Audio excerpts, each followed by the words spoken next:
Something must have happened in the locker room before we went out there. Guys were going wild. It wasn't like that on Monday. But it was good. It's fun to see that. Guys were playing with a lot of passion, and they were fired up. And, you know, guys playing with a chip on their shoulder, and that's what you want. Some might say that's what's been missing from this program for a while. Did you like seeing that as a coach? You know, I would say as a program, yeah.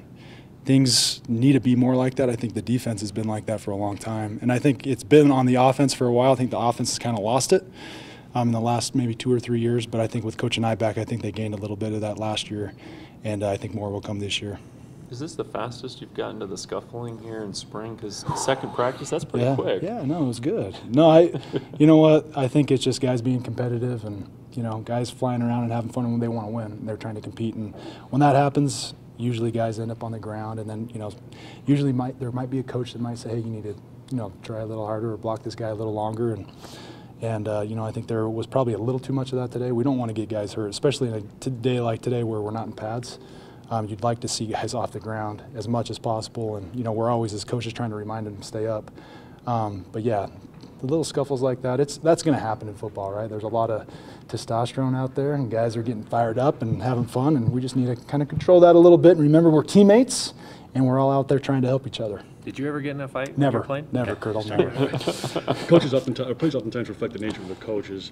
Coach 2J was mentored by Coach Roger French. Is the offensive line taking on more of his mean and gritty disposition? Oh, yeah, definitely. You can see that from 2J that, you know, I think last year it was a transition for them to kind of get that type of coaching that what his style's like.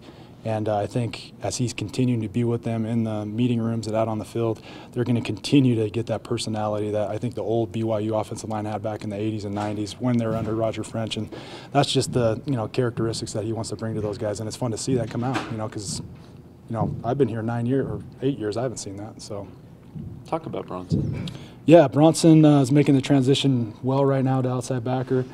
His first 2 days, been super impressed with him. He's going to be great off the edge. And we knew that, you know, the last 2 seasons when he was really productive is when he was coming off the edge. And I think, you know, he's not going to be like Kyle. He's not the athlete that Kyle is, but he's a different type of athlete.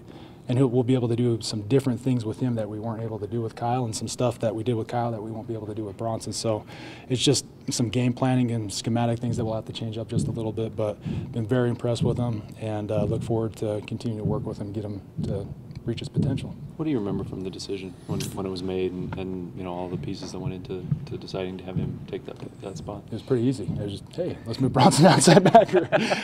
Kyle left, and really we didn't have any experience there. We were looking for another player that had experience at outside, or just playing experience.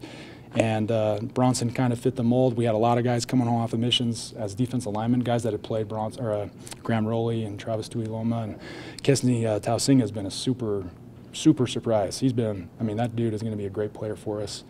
And so having just those 3 guys back added upon the guys that we've had last year there, it was an easy decision for us to move Bronson.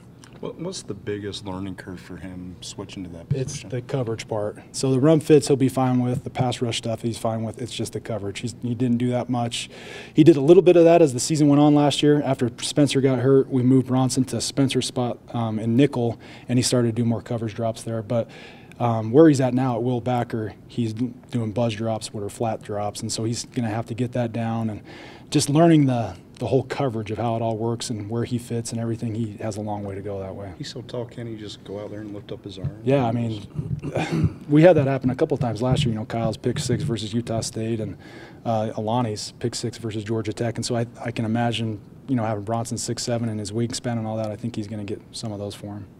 Is his going to be more of a hybrid position where he puts his fist down into the dirt often? No, I don't think he'll ever have his hand down. He'll always be up in a 2-point stance, and so the quarterback and the offense really never knows, is he going to be rushing off the edge or is he going to be dropping into coverage? Sometimes it's hard to do that when a guy's in a 3-point stance because they don't have great vision when they drop.